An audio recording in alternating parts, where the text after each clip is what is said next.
Civil services with Nilesh channel आपका स्वागत करता है और आज हमारी ये 18वीं क्लास है। एवरेज के सारे क्वेश्चंस जो भी यूपीएससी ने 2011 से 2023 तक पूछे हैं वो हम आज डिस्कस करेंगे। बट इससे पहले कि हम आगे बढ़ें, मैं आपको एक बहुत ही प्यारी सी ज़िंदगी के ऊपर एक कहानी सुनाना चाहता हूँ। ये कहानी एक इंसान की जो भगवान के पास जाता है और पूछता है, हे भगवान, मेरी ज़िंदगी की कीमत क्या है। तो भगवान उसकी तरफ देखते हैं और उसको जवाब देते हैं कि मैं तुम्हें तुम्हारी ज़िंदगी की कीमत ज़रूर बताऊंगा, लेकिन उससे पहले तुम्हें मेरा एक काम करना पड़ेगा। तो इंसान बोलता है, ठीक है, मैं अपनी ज़िंदगी की कीमत जानने के लिए मैं कोई भी काम करने के लिए तैयार हूँ। तो भगवान उसे एक चमकीला पत्थर देते हैं और उसे बोलते हैं कि अब तुम इस पत्थर को लेके जाओ और इसकी वैल्यू पता करो कि इसकी कीमत क्या है। तो बोलता है, ये तो बहुत आसान काम है। बट तभी भगवान ने बोला, लेकिन तुमको एक बात याद रखनी है कि इसको तुम्हें बेचना नहीं है, तुम्हें सिर्फ इसकी वैल्यू पता करनी है। तो बोलता, ठीक है, मैं चला जाता हूँ। तो वो बढ़ जाता है, नीचे चला जाता है धरती पे। वहाँ पे उसके बाद उसको एक संतरे वाला मिलता है और संतरे वाले से बोलता है कि मेरे पास ये चमकीला पत्थर है, अगर मैं तुम्हें चमकीला पत्थर दूँ तो तुम मुझे कितने संतरे दोगे। तो वो संतरे वाला बोलता है, मैं आपको इसके बदले 30 संतरे दे सकता हूँ। तो उस आदमी को समझ में आया कि इस संतरे वाले की नज़र में इस पत्थर की जो वैल्यू है वो 30 संतरे के बराबर है। उसके बाद वो और आगे बढ़ता है, उसको एक सब्जी वाला मिलता है, बोलता है मेरे पास ये चमकीला पत्थर है, इसकी क्या कीमत होगी। तो वो जो सब्जी वाला था बोलता है, मैं तुमको इसके बदले एक पूरा ये जो आलू का गट्ठर पड़ा हुआ है मेरे पास, मैं पूरा आलू का गट्ठर दे सकता हूँ, पूरा बोरा ये दे सकता हूँ। तो बोलता है, ठीक है, धन्यवाद, लेकिन मैं आपको इसको बेचना नहीं चाहता। उसके बाद वो और आगे बढ़ता है, उस पत्थर को लेके जाता है तो एक दुकान पे जाता है जो ज्वेलरी वाली शॉप थी। तो ज्वेलर्स के पास जाता है तो ज्वेलर बोलता है कि तुम इसकी कि भाई, ज्वेलर से वो बंदा बोलता है कि भाई आप मुझे इसका कितनी कीमत दे सकते हो। तो वो ज्वेलर उस पत्थर को देखता है, अपने माइक्रोस्कोप के नीचे रख के चीज़ें उसमें चेक करता है और उसके बाद उससे बोलता है कि मैं तुमको इसके बदले 50 लाख दे सकता हूँ, ये पत्थर मुझे दे दो। तो आदमी बोलता है, नहीं, मुझे बेचना नहीं है। तो ज्वेलर को लग रहा है इसको कम लगी कीमत, तो बोलता है, ठीक है, मैं इसके बदले तुम्हें 2 करोड़ दूंगा, तो मुझे पत्थर दे दो। तो फिर भी आदमी उसको वो बेचता नहीं और वो आगे बढ़ जाता है, बोलता है, नहीं, मुझे ये बेचना ही नहीं है। उसके बाद वो और आगे बढ़ता है तो उसको एक ऐसी दुकान मिलती है जो कीमती पत्थरों वाली दुकान थी, जहाँ पे सिर्फ कीमती पत्थर मिलते थे। तो उसके पास जाता है, बोलता है, आपकी इसकी क्या कीमत होगी इस पत्थर की। तो उसको वो देखता है, वो अचंभित हो जाता है वो व्यक्ति और बोलता है कि इस पत्थर की जो कीमत है ना, वो मैं तो क्या, कोई नहीं दे सकता आपको। मेरी पूरी दुकान बिक जाए, ये पूरा संसार बिक जाए, तब भी इसकी कीमत लायक मैं आपको पैसा नहीं दे पाऊंगा। तो आदमी बड़ा अचंभित होता है, बड़ा शॉक्ड होता है कि भगवान ने ऐसा कौन सा पत्थर भेजा। तो उस पत्थर को लेके फिर वो वापस उस भगवान के पास जाता है। तो बोलता है, जो कुछ हुआ उसने इसके साथ बताया और बोला, अब देखिए, मैंने जो भी आपने टास्क दिया था मैंने वो टास्क कर लिया, अब तो मुझे बताओ मेरी ज़िंदगी की कीमत क्या है। तो उस बात पे भगवान ने कहा कि जो जवाब तुम्हें उस पत्थर के लिए मिला है ना, जो संतरे वाले ने बोला था, जो सब्जी वाले ने बोला था, जो ज्वेलर ने बोला था और जो उस पत्थर वाले ने बोला था, सेम तुम्हारी ज़िंदगी की कीमत है। तुम्हारी ज़िंदगी की कीमत लोगों के पास कितनी इन्फॉर्मेशन है, कितना उस चीज़ के बारे में जानते हैं, उसके बेसिस पे ही लोग डिसाइड कर पाते हैं। तो तुम्हारी ज़िंदगी, लेकिन अगर तुम मुझसे पूछोगे तो मेरी नज़र में अमूल्य है, क्योंकि तुम एक ऐसे व्यक्ति हो जो यूनिक है, जिसको मैंने बहुत ही मेहनत से बनाया है और तुम्हारी कीमत मैं किसी से कंपेयर कर ही नहीं सकता। दोस्तों, आपकी ज़िंदगी की कीमत भी ऐसी ही है। आपकी ज़िंदगी की कीमत वही है जो आप अपनी ज़िंदगी को लगाते हो। कोई और आपको बोलता है कि यार भैया, तुम कुछ नहीं कर सकते, तुम्हारी ज़िंदगी की कीमत नहीं है, तुम्हारी कोई औकात नहीं है, तुम ज़िंदगी में कुछ नहीं कर पाओगे। तो नहीं दोस्तों, एक चीज़ याद रखना, आपकी ज़िंदगी की कीमत वही है जो आप लगाते हो। क्योंकि उसका मतलब ये है, सीधा सा मतलब ये है कि अगले इंसान के पास इतनी इंफॉर्मेशन है ही नहीं कि वो आपकी वैल्यू कर सके। अगले इंसान के अंदर इतनी समझ थी ही नहीं कि जान सके कि आपके अंदर कितनी कीमत है। लेकिन सवाल यह है कि अगले इंसान से तो हमें मतलब है ही नहीं, हमें तो सबसे पहले ये मतलब है कि आप अपनी ज़िंदगी की कीमत कर रहे हैं कि नहीं। और मैं बता दूं, मैं कई बार देखता हूं हर साल जब रिजल्ट आते हैं, कभी जैसे मैं सुसाइड्स के केसेस सुनता हूं, तो मुझे बहुत दुख होता है कि वो लोग अपनी ज़िंदगी की कीमत समझ ही नहीं पाए। आपकी ज़िंदगी एक यूपीएससी जैसे एग्जाम से बहुत बड़ी है। अपनी ज़िंदगी की कीमत समझिए। कभी कोई प्रेशर आए तो एक चीज़ समझ लेना कि भगवान आपको कुछ बेहतर के लिए प्रिपेयर कर रहा है। तो हिम्मत मत हारना, लगे रहना, जान लगा देना, लेकिन यूपीएससी जिंदगी नहीं है, यूपीएससी एक एग्जाम है और आपकी ज़िंदगी यूपीएससी से बढ़कर है। इस एटीट्यूड के साथ आप तैयारी करना। तो चलिए इसी के साथ आगे बढ़ते हैं और डिस्कस करते हैं वो सारे क्वेश्चन जो एवरेज में आ रखे हैं 2011 से 2023 तक। पहला सवाल, the average age of a teacher, एक टीचर और 3 बच्चों की एवरेज एज 20 साल है, ठीक है। अगर सारे 3 बच्चे सेम एज के हैं और difference between the age of teacher और हर एक बच्चा 20 साल है, तो what is the age of the teacher?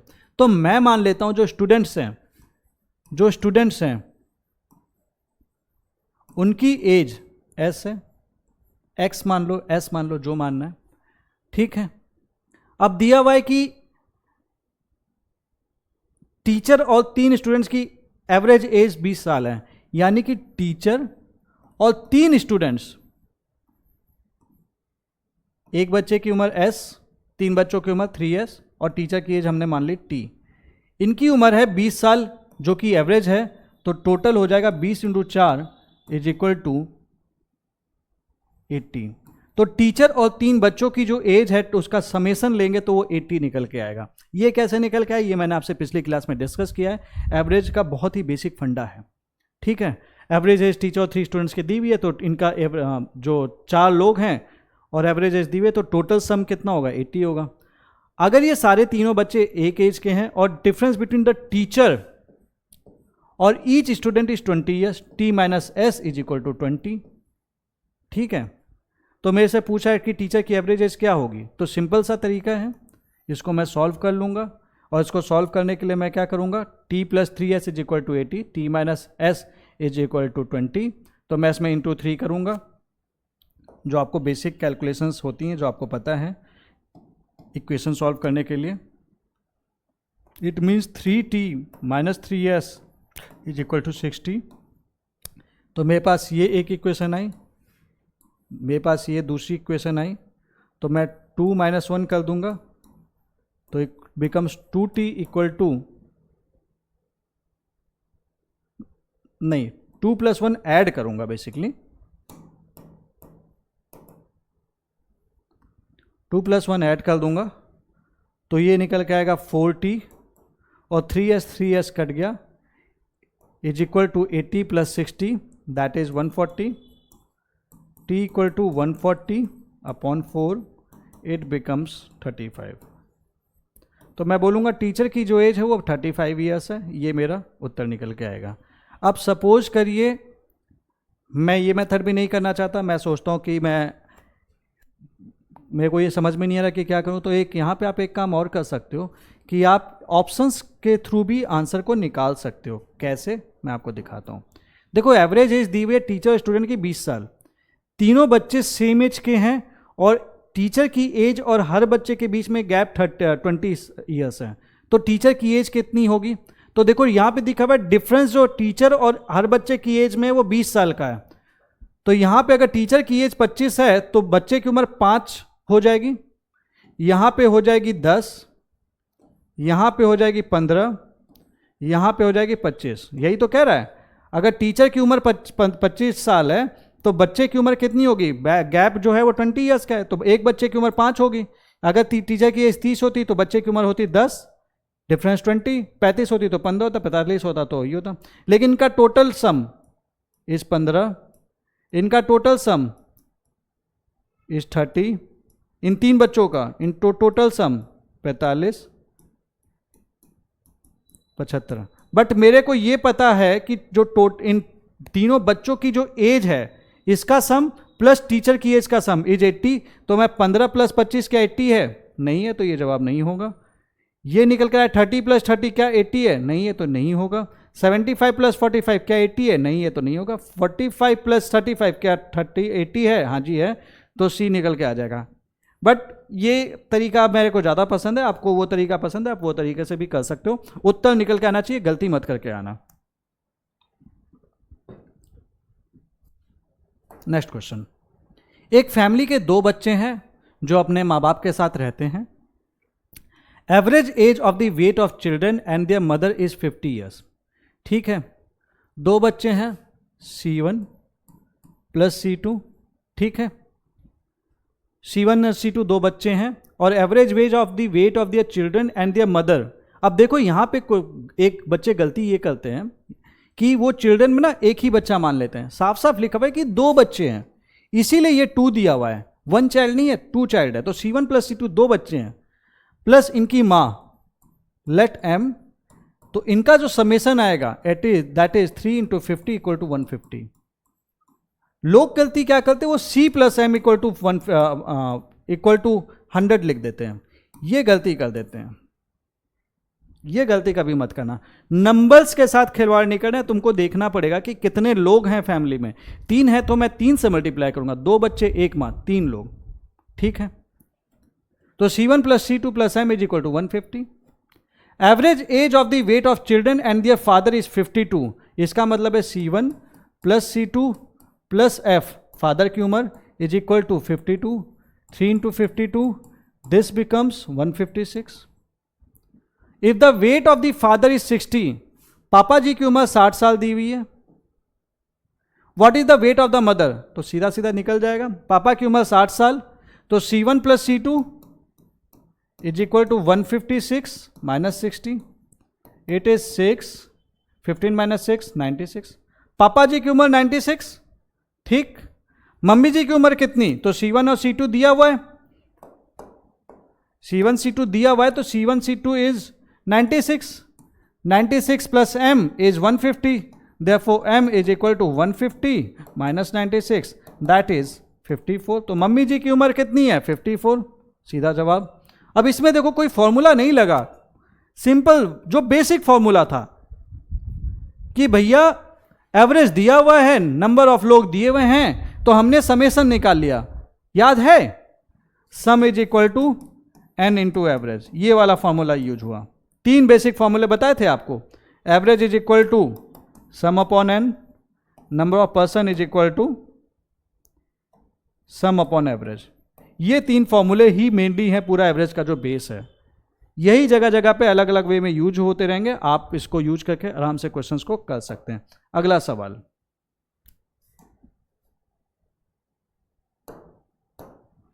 The average weight of ABC is 40 kg। ABC का एवरेज वेट 40 kg है। Average weight of BD and E is 42 kg and the weight of F is equal to B। तो average weight कितना है, ठीक है, तो मेरे को दिया हुआ है कि ABC का एवरेज वेट है, ABC का एवरेज वेट 40 है, तो फिर A plus B plus C का वेट कितना हो जाएगा, दैट विल बी 40 × 3। याद कीजिएगा, sum is equal to n into average, यही तो है फॉर्मूला, दैट इज 120।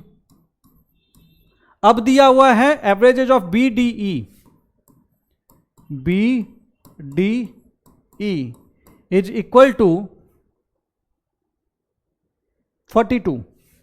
तो इनका समेसन कितना हो जाएगा, 42 × 3, दैट इज 3 2 जा 6, 3 4 जा 12। अब मेरे से पूछा ABCDEF का जो कितना है, मतलब बेसिकली एवरेज, ठीक है। तो अगर मेरे को ये पता चल जाए कि A plus B plus C plus D plus E plus F का सम पता चल जाए, मैं 22 करूंगा, मेरा जवाब निकल के आ जाएगा। तो मैं काम करता हूं, अब इसको सम करता हूं, तो ये मैं लिख सकता हूं A plus B plus C। अब मेरे को B एक्स्ट्रा मिल रहा है, उसको थोड़ी देर के लिए छोड़ देता हूं, D plus E plus B is equal to, इसको ऐड कर दूं 6 4, तो इन का summation is equal to 246। But मेरे को एक चीज ये भी दे रखी है कि F is equal to B, तो मैं B लिख दूं, चाहे इसकी जगह इसको हटा के F कर दूं। तो मैं इस काम करता हूं, इसकी जगह हटा के मैं F कर दूंगा। तो मेरे को ये चीज दिख रही है कि now A plus B plus C plus D plus E plus F is equal to 246, क्योंकि मेरे को दिया हुआ है B is equal to F।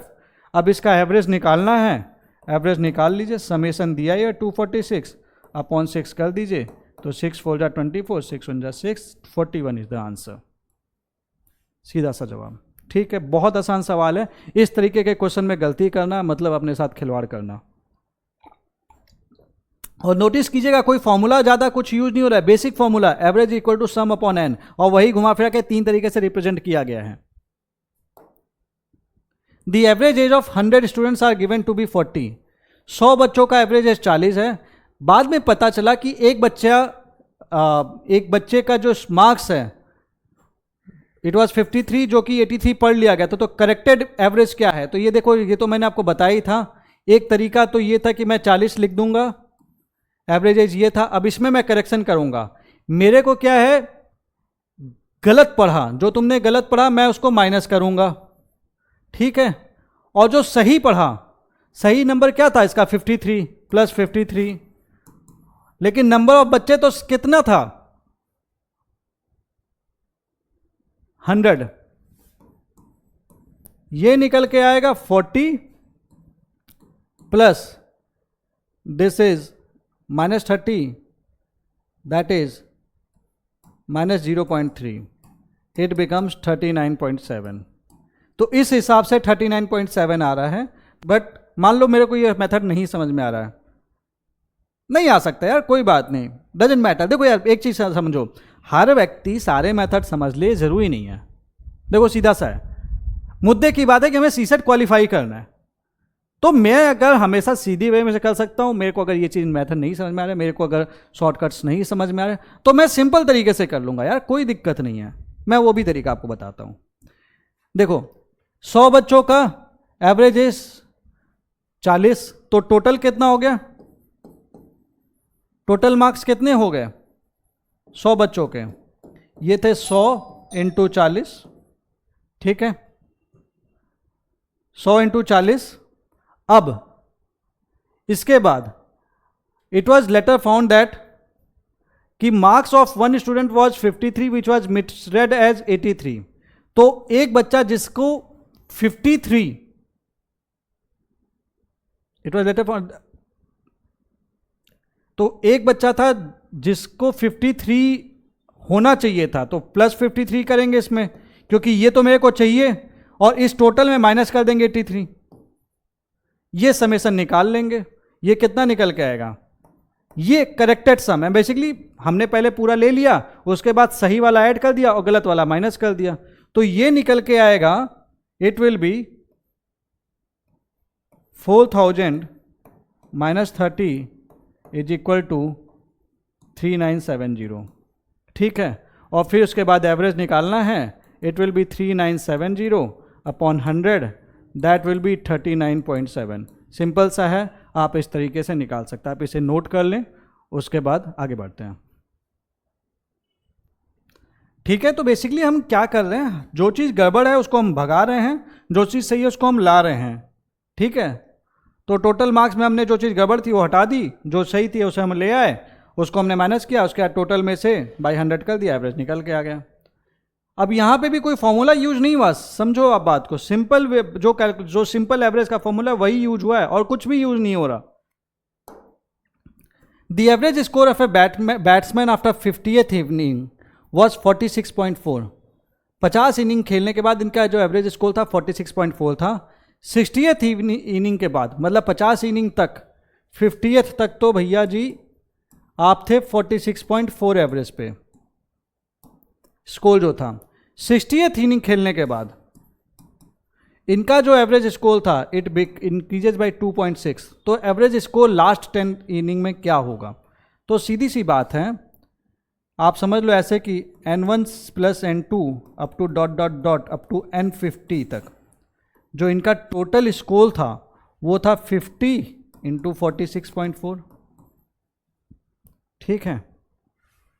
और मेरे से ये चीज़ कह रहा है कि इनका जो 60th इनिंग तक इनका बढ़ गया 2.6, तो यानी कि n1 से लेके n2 तक बढ़ते बढ़ते बढ़ते बढ़ते n50, और उसके बाद हम 10 टर्म और बढ़ गए n51 dot dot dot n60 तक गए, तो मेरे को मिल गया जो टोटल स्कोर हुआ वो हुआ 60 इंटू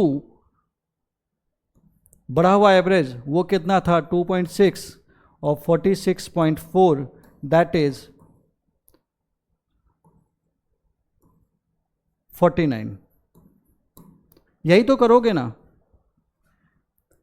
पहले का जो टोटल स्कोर था वो आपका क्या था, summation equal to n into average, 50 inning average score. लेकिन n 60 तक आते आते टोटल इनिंग्स कितनी खेल ली, 60 इंटू नया एवरेज। नया एवरेज 2.4 बढ़ गया था 46.4 में, तो इट बिकम्स 49। तो अब मेरे से पूछा है कि लास्ट की 10 इनिंग में एवरेज स्कोर क्या होगा, तो मैं इसको माइनस कर देता हूं। इससे मैं इसको माइनस करूंगा तो या फिर कह लें तो यहां तक की जो वैल्यू दी हुई है वो दी हुई है 50 इंटू 46.4 प्लस n51 से लेके n60 तक, यही तो है। इसकी वैल्यू पुट कर दिया, इक्वल टू 60 इंटू 49, यानी कि n51 से लेके n60 तक का जो स्कोर था वो था इसका 60 इंटू 49 माइनस 50 इंटू 46.4। अब इसे हम सॉल्व कर लेते हैं। इसे हम सॉल्व करेंगे तो निकल के आएगा 6 9 जा 54, 5 6 4 जा 24 प्लस 5 29, 2940 माइनस ये पॉइंट इससे कट जाएगा, 5 4 जा 20, 5 4 जा 20, 5 6 जा 30 प्लस 2 32, 3 5 4 जा 20 23, 2 3 2 0। तो ये निकल के आ जाएगा 20 620 620। अब 620 है 10 इनिंग में, तो केवल 10 इनिंग का ही तो एवरेज पूछा है, तो 620 अपॉन 10 कर दूंगा, ये निकल के आ जाएगा 62। उत्तर है, हाँ जी है 62 इसका आंसर निकलेगा। कोई फॉर्मूला नहीं, कुछ नहीं, simple basic formula, simple basic understanding कि 50 तक इसका टोटल स्कोर ये था, 60 तक इसका टोटल स्कोर ये था, माइनस करेंगे तो ये अगले 10 जो हैं उनका निकल के आ गया, निकाल लिया, 10 का एवरेज निकाल लिया। सिंपल फॉर्मूला, अभी भी वही फॉर्मूला यूज हो रहा है, S equal to N into average. अब ये एक सवाल है, जैसे एक बच्चा है जिन्होंने पहले 3 टेस्ट में जो स्कोर पाया उसका एवरेज स्कोर n पॉइंट्स है, यानी कि 3 टेस्ट में जो इनका स्कोर है वो 3n है। Simple same formula, s is equal to n into average. अब इसका ये कहना है कि 4th टेस्ट में जो इनका मार्क्स है, मार्क्स इन 4th टेस्ट,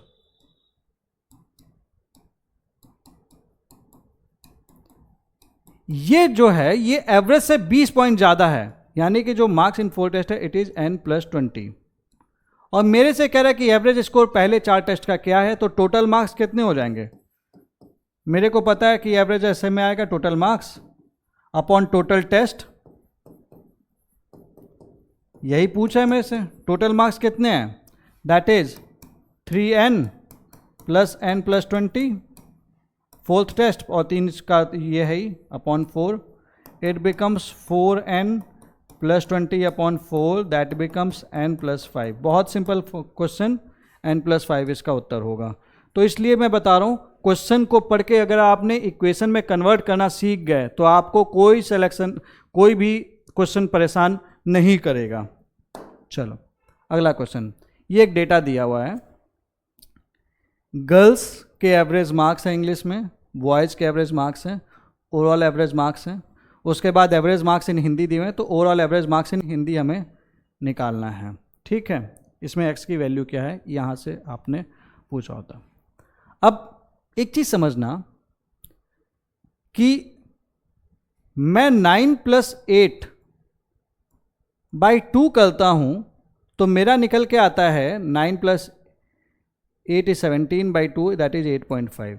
अगर ये 8.5 निकल के आ रहा है तो मेरे को एक चीज़ यहाँ से क्लियर हो जा रही है कि गर्ल्स और बॉयज़ की जो संख्या है वो सेम नहीं है, नहीं तो वो बीच का ही आंसर आता, तब वो बाई 2 ही होता। ठीक है, तो ये चीज़ तो नहीं है। अब क्या करूँ, मेरे को बॉयज़ और गर्ल्स की संख्या भी नहीं पता, तो मैं लेट नंबर ऑफ गर्ल्स को g मान लेता हूँ और नंबर ऑफ बॉयज़ को b मान लेता हूँ। ठीक है, नंबर ऑफ गर्ल्स को g मान लेता हूँ, नंबर ऑफ बॉयज़ को b मान लेता हूँ। और मेरे को एक चीज़ पता है कि एवरेज मार्क्स इनके इंग्लिश में ये, तो गर्ल्स का जो टोटल स्कोर है, अगर मैं टोटल की बात करूं, total score of girls in English is 9G, total score of boys in English is 8B। यहां पे कोई दिक्कत? तो अगर मेरे से अगर टोटल स्कोर ही पूछ दे रहा है गर्ल्स और बॉयज का, तो it will B 9G plus 8B। But मेरे को तो इनका एवरेज ऑलरेडी पता है, तो मैं ये कह सकता हूं 9G plus 8B is equal to G plus B, जो टोटल नंबर्स हैं इनके, अप इंटू 8.8। इसको मैं सॉल्व करने की कोशिश करता हूं, तो ये निकल के आता है 9G plus 8B equal to 8/8G plus 8/8B, that becomes 0.2G is equal to 0.8B. It becomes G upon 4 is equal to B upon 1. ये निकल गया मेरे पास, रेशियो निकल गया इनका क्या है। अच्छा, ऐसे क्वेश्चन में ना अगर मुझे कुछ समझ में नहीं आया कि भाई अब मैं पुट क्या करूं, तो गर्ल्स को 4 और बॉयज को 1 पुट कर दिया करो, और कुछ भी ना समझ में आए तो इक्वल टू K कर दिया करो। तो मैं गर्ल्स की संख्या मान लेता हूं कि 4K है और बॉयज की संख्या है K। ठीक है, अब मेरे को हिंदी में एवरेज मार्क्स निकालने हैं। तो गर्ल्स का टोटल स्कोर कितना है, टोटल गर्ल्स कितनी है 4K, और इनका जो एवरेज मार्क्स है हिंदी में 8, तो ये हो जाएगा 4K इंटू 8, और लड़कों की संख्या कितनी है K इंटू 7, तो ये टोटल स्कोर है। तो ये निकल के आएगा, अगर मैं एवरेज निकाल रहा हूं तो मेरे को एवरेज निकालना दो, x will be equal to total score. तो इनका टोटल स्कोर क्या है, 8 4 जा 32K plus 7K upon boys और गर्ल्स कितने total 4K plus K, that is 5K। ये निकल के आएगा, ये 32 है, कैलकुलेशन मिस्टेक, 32 है, 39K upon 5K equal to, ये निकल के आएगा 7.8। 7.8 है अपने पास, ये है, ये इसका उत्तर होगा। ठीक है, और अगर K नहीं मानना है तो 4 और 1 लेके भी आप कर सकते हो, कंफ्यूजन ना हो इसलिए मैंने K ले लिया।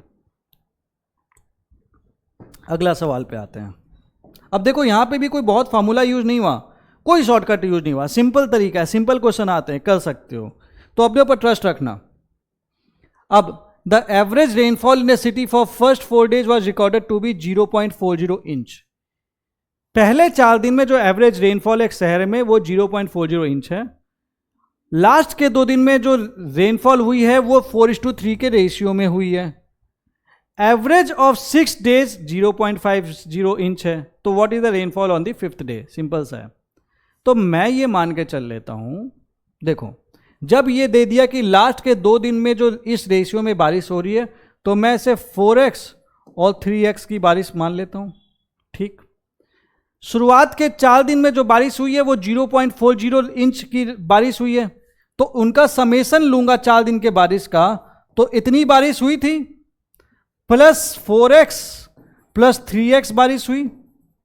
ठीक, 4 हुई 5th डे और ये हुई 6th डे जो कि दिया हुआ है।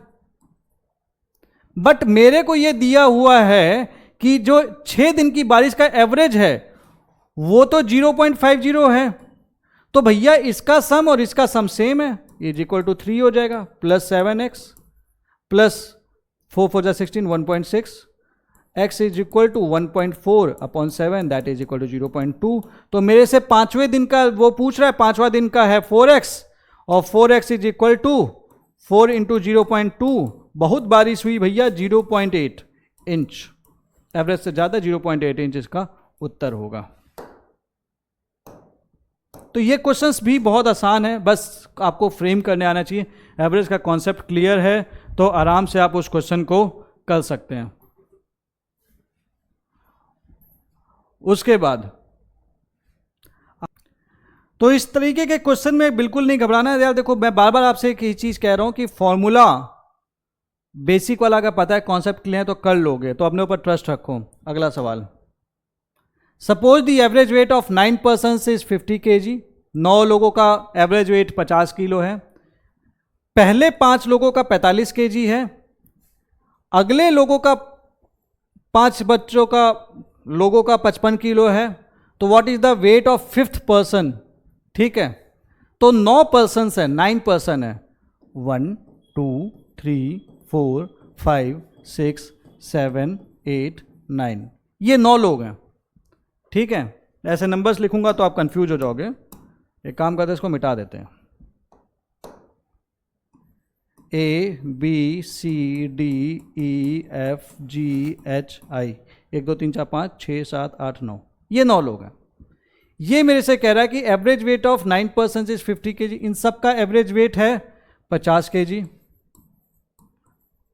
तो अगर मैं चाहूंगा कि टोटल मैं वेट निकाल लूं, टोटल निकाल लूं, तो टोटल निकल के आएगा 9 इंटू 50 इज इक्वल टू 450 आया। अब मेरे से कह रहा है कि average weight of the first 5 person is 45 KG, यहां से लेके यहां तक का जो एवरेज वेट है ये है 45 केजी। 5 पर्सन्स का कितना है? 45 केजी। तो टोटल कितना हो जाएगा? 5 इंटू 45, ये निकल के आ गया 5 हो जा 20 और 5 जा 20, 225। ठीक, अब मेरे से एक चीज और कह रहा है कि average weight of the last 9 persons, average weight of the last 9 persons यहां से लेके यहां तक का एवरेज वेट कितना है? ये 5 पर्सन्स हैं, इसका जो एवरेज वेट है वो है 55 केजी। तो टोटल वेट कितना आ गया? ये आ गया 55 इंटू 5, 5 5 जा 25, 250, 5 5 जा 25, 275। ठीक, अब मैं एक चीज देख रहा हूं कि इसमें और इसमें ई 2 बार ऐड हो जा रहा है। तो मेरे से पूछा है कि what is the average weight of the 5th person, यही है ई अपना 5th पर्सन। तो मैं सीधे क्या करूंगा, मैं करूंगा 225 प्लस 275 माइनस 450 इक्वल टू जो भी आएगा मैं आंसर निकाल दूंगा और बोलूंगा ये निकल के आ रहा है 225 और 275 कितना होता है? ये होता है 500, 500 माइनस 450, ये हो जाएगा 50। तो मेरा ऐसे निकल जाएगा 50 केजी। बट अगर मेरे को कन्फ्यूजन हो रहा है तो भैया हम ऐसे ही भी कर सकते हैं, a plus b plus c up to i is equal to like 450, a plus b plus c plus d plus e equal to 225, e plus f plus g plus h plus i equal to 275। इसको add करेंगे, extra ई बाहर निकाल लेंगे, इसकी value put कर देंगे, answer आ जाएगा। जैसा अच्छा लगे कर लो, बहुत सस्ता सवाल था, इजी सवाल था, कंफ्यूज नहीं होना है। सी सेट 2017 का सवाल था। अगला सवाल, average monthly income of a person in a certain family of 5 लोगों की परिवार है, इनकी एवरेज मंथली इनकम 10,000 है। What is the average monthly income of a person in the same family if the income of 1 person increase by 1 lakh per year. 1 lakh per year एक बंदे की जो सैलरी वो बढ़ा दी गई, ठीक है, कोई एक पर्सन की बढ़ा दी गई, तो फैमिली में एवरेज में इंक्रीमेंट कितना हो गया? तो 2 तरीके हैं इस क्वेश्चन को करने का। पहला तरीका जो मैं करना चाहूँगा, मैं क्या बोलूँगा कि भैया तुमने बढ़ाया 12,000, 1,20,000 पर ईयर बढ़ाया, लेकिन तो मंथली मेरे से पूछ रहे हो ना आप, जवाब में तो मंथली पूछो, मंथली इनकम का एवरेज। तो 1 महीने में तुमने मेरी सैलरी कितनी बढ़ाई? 10,000 बढ़ाई, 1 महीने में 10,000 बढ़ाई। अब ये 10,000 मेरे एवरेज के कॉन्सेप्ट के अकॉर्डिंग, ये 10,000 हर एक व्यक्ति को अगर मैं बराबर बराबर बांट देता हूं, हर एक व्यक्ति को मैं बराबर बराबर बांट देता हूं, तो एग्जैक्टली वो वही आंसर निकल के आएगा जो हमारा नया एवरेज होगा। तो इसका मतलब मेरा जो नया वो निकल के आएगा, आंसर निकल के आएगा वो 10,000 प्लस ये 10,000, ये पुराना वाला एवरेज। अब इसमें चेंज कितना होगा? 10,000 by 5 is equal to 12,000। But मेरे को नहीं पछड़े में पड़ना, इतना दिमाग नहीं लगाना, नहीं पढ़ेंगे, कोई बात नहीं, कोई नहीं रोक सकता। बस मैं एक चीज़ ध्यान रखूंगा, average monthly age of a person of 5 is 10,000। तो टोटल इनकम 1 महीने की कितनी है फैमिली की? Total income of the family, total income of family equal to 10,000 into 5 equal to 50,000। अब एक बंदे की जो सैलरी है वो 1,20,000 पर ईयर बढ़ गई, तो एक महीने की कितनी बढ़ी? 10,000। तो टोटल इनकम पे क्या असर पड़ेगा? 50,000 तो पहले की इनकम थी, अब इस टोटल इनकम पे असर पड़ जाएगा, इसमें 10,000 बढ़ जाएगा। टोटल फैमिली इनकम कितनी होगी? 60,000 रुपये। लेकिन ये 5 लोगों की इनकम है, तो नया एवरेज कितना निकल गया? आ गया 60,000 अपॉन 5 इक्वल टू 12,000। जो अच्छा लगे कर लो, कोई समस्या नहीं है, आसान सवाल है। अगला सवाल, इन अ क्लास 3 ग्रुप हैं, ए बी सी, ये 3 ग्रुप हैं। एक बच्चा ग्रुप ए से जाता है सी में, एक बच्चा ग्रुप ए से जाता है सी में, और 2 बच्चे ग्रुप से सी में जाते हैं, 2 बच्चे ग्रुप बी से सी में जाते हैं। तो what will happen to the average weight of the students of the class? लेकिन ये क्लास तो एक ही है ना, क्लास एक ही है। अब तुम ग्रुप कितना भी आपस में बांटते रहो, कितना भी खेलते रहो, लेकिन ये सारे बच्चे तो इस क्लास के अंदर में ही हैं। जब सारे बच्चे क्लास के अंदर में ही हैं, कोई बच्चा क्लास छोड़ के नहीं गया, तो उनका टोटल वेट भी सेम है और टोटल नंबर भी सेम है। तो जब टोटल वेट में चेंज नहीं हुआ, टोटल नंबर में चेंज नहीं हुआ, तो एवरेज में चेंज होगा? बिल्कुल नहीं होगा। ये फॉर्मूला बेस्ड बेसिक सवाल है, तो इट रिमेन्स द सेम, इसका उत्तर होगा। समझना बात को कि ये क्लास है, तुम इसमें कितने भी ग्रुप बना दो, कितने भी ग्रुप बना दो, तो जो भी इसका एवरेज होगा, चाहे इधर से इधर भागे, चाहे बच्चा इधर से इधर भागे, चाहे इधर से इधर भागे, चाहे इधर से इधर भागे, चाहे भागते ही रहे, कितना भी भागेगा रहेगा तो क्लास में। टोटल नंबर में चेंज है? नहीं है। टोटल वेट के वैल्यू में चेंज है? नहीं है। तो ऑब्वियस सी बात है, तो टोटल एवरेज में चेंज होगा? नहीं होगा। एवरेज में चेंज तभी होगा जब एक बच्चा या तो क्लास छोड़ के चला जाए या फिर कोई बच्चा आ जाए, नहीं तो कुछ चेंज नहीं होगा। अगला सवाल, अच्छा ये लास्ट सवाल है, 12 सवाल आए थे। 2 क्लास है ए और बी, जिसमें 25 और 30 बच्चे हैं रिस्पेक्टिवली। ए क्लास ऐसी है जिसमें 25 बच्चे हैं, बी क्लास ऐसी है जिसमें 30 बच्चे हैं। क्लास ए में हाईएस्ट स्कोर है 21 और लोएस्ट है 17। यहां पे जो रेंज है 17 से 21 तक है, क्लास ए की रेंज, ठीक। क्लास बी में हाईएस्ट स्कोर है 30 और लोएस्ट स्कोर है 22, ठीक है। 4 स्टूडेंट्स को शिफ्ट किया गया है क्लास ए से क्लास बी की तरफ, ठीक। 4 बच्चे गए इधर, और ये दोनों अलग अलग क्लासेज हैं, एक क्लास नहीं है, ध्यान रखना, ये दोनों अलग अलग क्लासेज हैं। तो इसमें से कौन सा स्टेटमेंट सही होगा? Average score of class b will decrease. अब एक चीज समझना, मैंने आपको एक स्टार्टिंग में एक चीज बताई थी कि जो भी एवरेज होता है, जो भी एवरेज होता है, ये लोएस्ट और हाईएस्ट के बीच में होता है या तो बराबर होता है। बराबर तब होता है जब सबकी एज सेम होगी या सारे नंबर्स बराबर होंगे, otherwise it is always in between, ठीक। अब यहां से बच्चे निकल के आए यहां पे, और इनका जो हाईएस्ट ये है, तो इनका जो भी एवरेज होगा, एवरेज एज जो भी होगी, ज़्यादा से ज़्यादा अगर मैं निकालूंगा तो 21 साल का बच्चा यहां पे आ सकता है। लेकिन यहां पे जो भी एवरेज था उसमें तो जो हम नंबर ऐड करें, इसके छोटे नंबर से भी छोटा नंबर ऐड कर रहे हैं। तो ये जो 4 बच्चे आएंगे, जो ये 4 बच्चे आएंगे, इनकी जो उम्र ऐड होगी ये लोएस्ट से भी कम होगी। तो उसके चलते क्या होगा, एवरेज स्कोर इसका ना घट जाएगा। फिर से बताता हूं, क्योंकि देखो सीधी सी बात है, 17 से 21 तक की जो मैक्सिमम उम्र हो सकती थी वो 21 थी। तो कभी भी आप जब छोटा नंबर ऐड करते हैं तो एवरेज घटता है, बड़ा नंबर ऐड करते तो एवरेज बढ़ जाता है। यानी कि अगर इस चीज में 22 से 30 के बीच में जब इसकी मैक्सिमम वैल्यू है, उसमें आप क्या कहते हैं 17 से 21 वाली वैल्यू ऐड कर रहे हैं 4 बच्चों की, तो ऑब्वियस सी बात है इसका जो एवरेज होगा ना वो घटना ही घटना है। That is based upon the definition of the average, ठीक है। तो इस केस में ये तो डिक्रीज जरूर करेगा, डेफिनेटली करेगा, जरूर करेगा। बी वाला देख लेते हैं, the average score of class A will increase. यानी कि इसमें अगर 4 बच्चे चले गए तो इसका एवरेज स्कोर बढ़ जाएगा। अब ऐसा कर लिया, मान लीजिए कि हमने सबसे जो हाईएस्ट स्कोर वाले थे उन्हीं को निकाल फेंका, उन्हीं को निकाल के भेज दिया, तो क्या बढ़ेगा? नहीं भैया, तब घट जाएगा, ठीक है। ऐसे समझ लो, एक एग्जाम्पल लेके बताता हूँ। लेट्स से हमारे पास नंबर्स हैं 5, 6, 4, 3,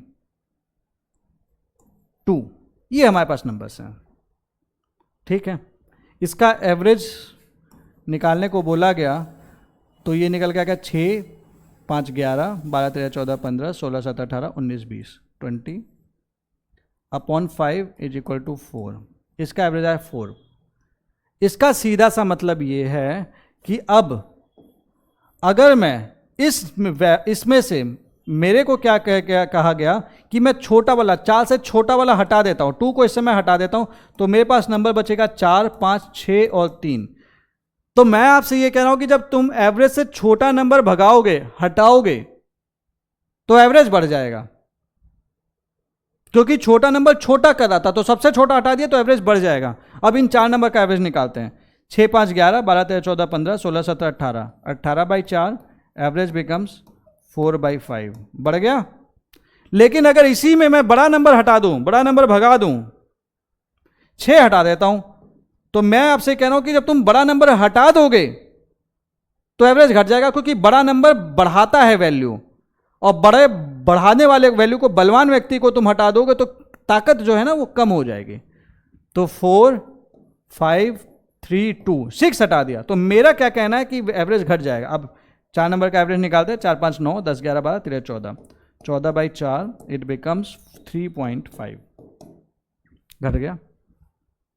तो जब भी बड़ा नंबर, एवरेज जो नंबर्स दिए उसमें से बड़ा जो वैल्यू होगा, जिसकी बड़ी वैल्यू होगी, वो हटाओगे तो एवरेज घट जाएगा, और छोटा नंबर हटाओगे तो एवरेज बढ़ जाएगा, ठीक है। तो ये बेसिक फॉर्मूला बेस्ड क्वेश्चन थे, और इसमें देखो कहीं पे भी कोई शॉर्टकट यूज नहीं हुआ, सिंपल क्वेश्चंस थे। आप आराम से एवरेज के क्वेश्चंस आप कर सकते हैं। यूपीएससी जो भी सवाल पूछे आप कर सकते हो, सारे क्वेश्चन डुएबल थे, फॉर्मूला बेस्ड जो मैंने आपसे डिस्कस किए थे, 3 बेसिक फॉर्मूला।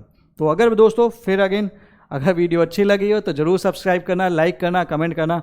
आपके सपोर्ट से यार हमें भी मोटिवेशन मिलता है, तो इस इनिशिएटिव को जरूर सपोर्ट करना। बाकी आप हमारे टेलीग्राम पे जरूर विजिट करें ताकि आप भी कुछ अच्छा कर पाएँ हमारे गाइडेंस के थ्रू। बाकी डेफिनेटली आप सारे लोग अच्छा कर ही रहे हैं, बट थोड़ा सा सहयोग हमारा भी हो जाएगा। जैसे हम मैराथन रन करते हैं, बहुत सारी एक्स्ट्रा चीज़ें जो आपसे साथ शेयर करते हैं। With this, all the best.